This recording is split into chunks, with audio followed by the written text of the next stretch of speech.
Welcome back to Iran Protest Weekly, where we round up the protest rallies of Iran's people against the mullah's regime. On Tuesday, December 9th, Asaluyeh, a major energy hub in southern Iran, witnessed the uprising of thousands of hardworking workers who, after 18 consecutive weeks of protest rallies, finally made the regime officials tremble with a massive march. Repressive police forces, fearing the gathering and march, blocked the roads leading to the protest site from early morning. However, the determination of the fed-up workers forced them to retreat.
On Wednesday, December 10th, more than 1,000 hardworking workers from oil and gas companies, as well as contract staff from the electricity organization and banks from across the country, gathered in front of the regime's parliament in Tehran, demanding job classification and production bonuses.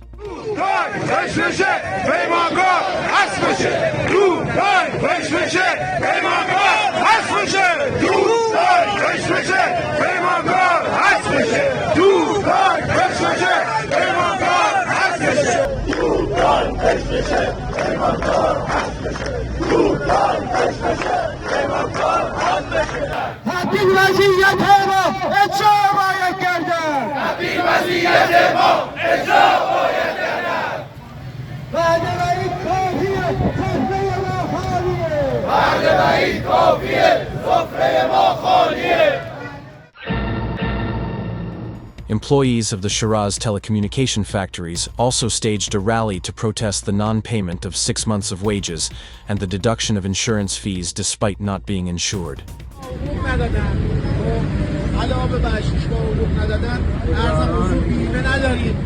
بعدش 3 ماه حقوق سال گذشتمون رو عیدیمون نگرفتیم. فام رو حساب خودمون گرفتن که آقا هیچ قسطش پرداخت نکردن، امنیت شغلی نداره. ما چجوریه؟ خب ببینید، خب میتونن خودشون میتونن بدون پول زندگی بکنن. چرا مدیر عامل رو نمیگیرن؟ هیچ نه استانداری نه دادستانی، همه هم درجه نه اداره کار هیچ. بیمه داره ازمون کم میشه ولی بیمه نیست. مثلا ما خانواده همون هیچی نمیخوان، نه بیمه داریم نه حقوق داریم، هیچی نداریم. بیمه داره ازمون کم میشه ولی بیمه نیست. فقط تهدید میکنن، فقط تهدید فقط دارن تهدید. Daily wage employees of the Amir Kabir Petrochemical Company in Mashhad, accompanied by their spouses and children, gathered at the main gate of the complex to demand their plundered rights. Hard-working municipal cleaners of District 5 in Isfahan also went on strike and refused to collect garbage in protest of their unpaid overdue wages.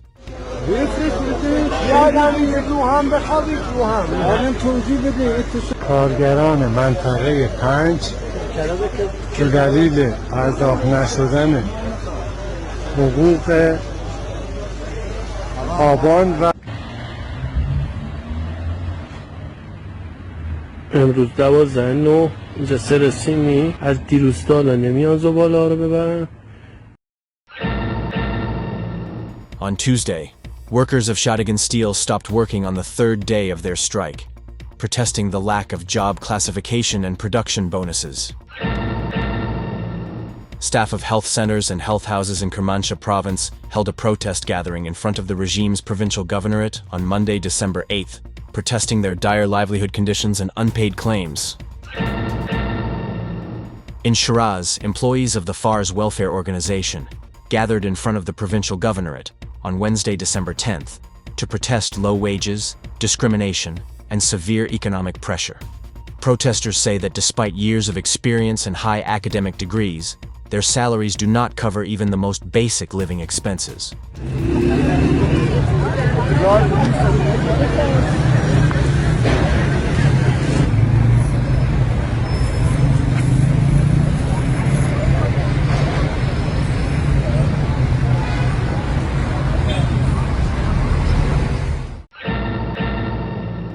In Tehran, on December 10th, welfare organization employees held a protest in front of the parliament in Tehran.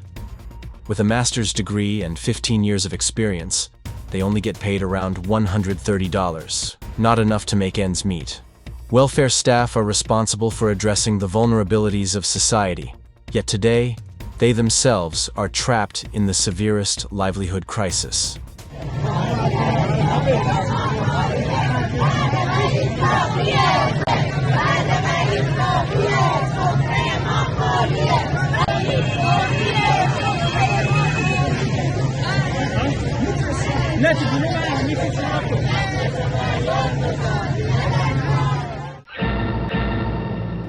On Thursday, December 4th, Yasuj witnessed widespread public protests against the presence of the regime's reactionary president, led by the heroic women of the city.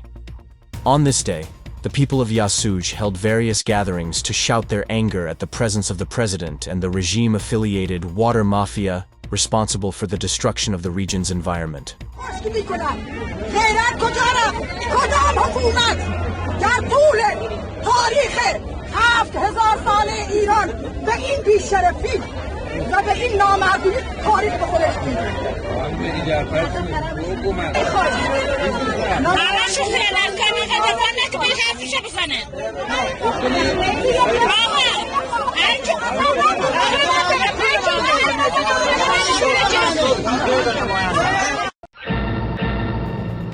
On Sunday, December 7th, Isfahan witnessed a massive march by steel and mining retirees, protesting their dire living conditions, calling out the regime's corruption and wasteful intervention in the countries of the region.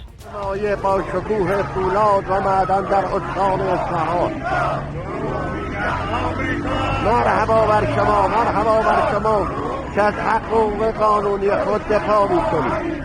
مرحبا بر شما ای دلاوران فولادی، ای شیرزنان فولادی، مرحبا بر شما.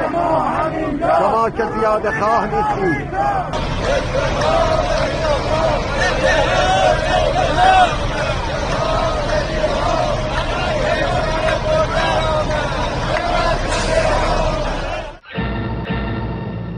On the same day, Shush witnessed a gathering of retirees who, after years of hard work, are now deprived of a minimum wage to survive, facing empty tables. The retirees stressed that their rights will only be achieved on the streets, and they will not rest until they get their rights.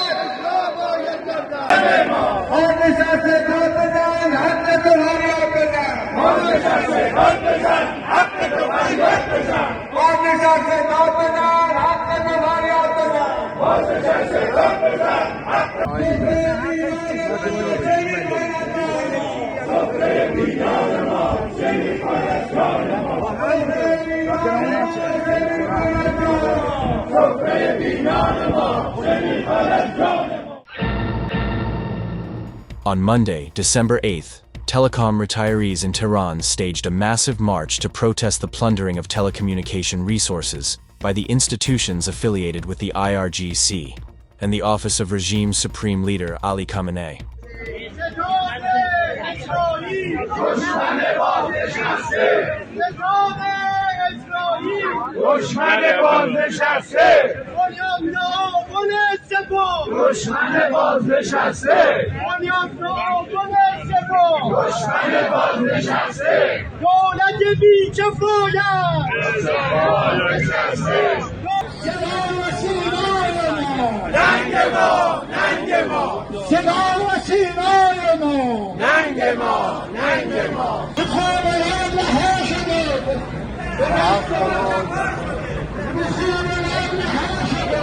حق ما جفا شده. Also on Monday, many cities across the country witnessed the strong presence of telecom retirees and other sectors of society.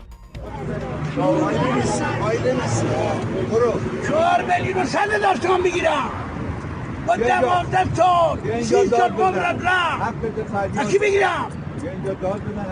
از کی بگیرم؟ اینم بازنشسته داد بزن بدبختم در بدرم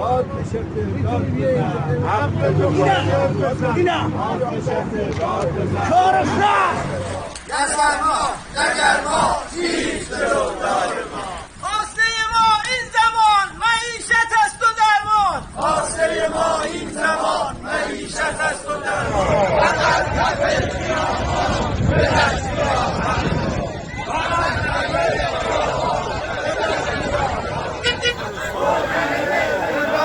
آزاد باید کردن معترض زندانی آزاد باید کردن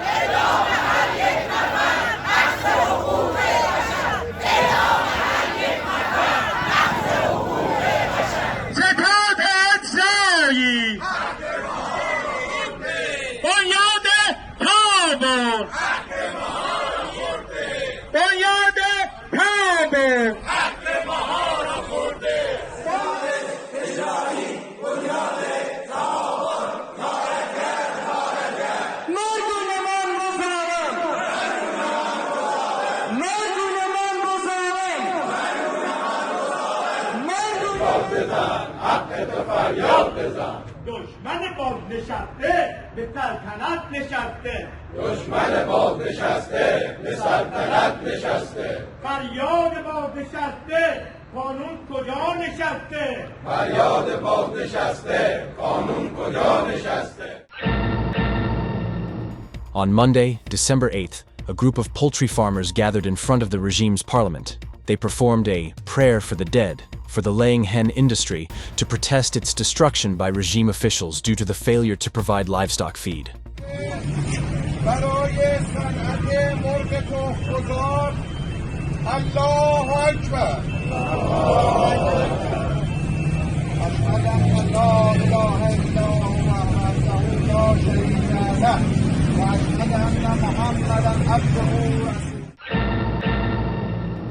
On the same day, poultry farmers in Khorasan Razavi also raised their voices in protest by gathering in front of the Ministry of Agriculture.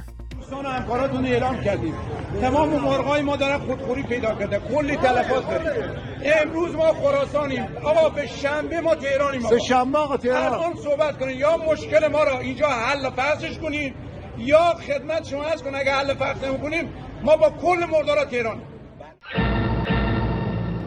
In Tehran, on Monday, December 8th, families of cystinosis patients held a gathering in front of the regime's Ministry of Health, protesting the shortage and high costs of medicine. The price of this medication, which is vital for cystinosis patients, has risen from 2 million rials last year to over 400 million rials. And like many other vital medicines, it has become inaccessible to patients.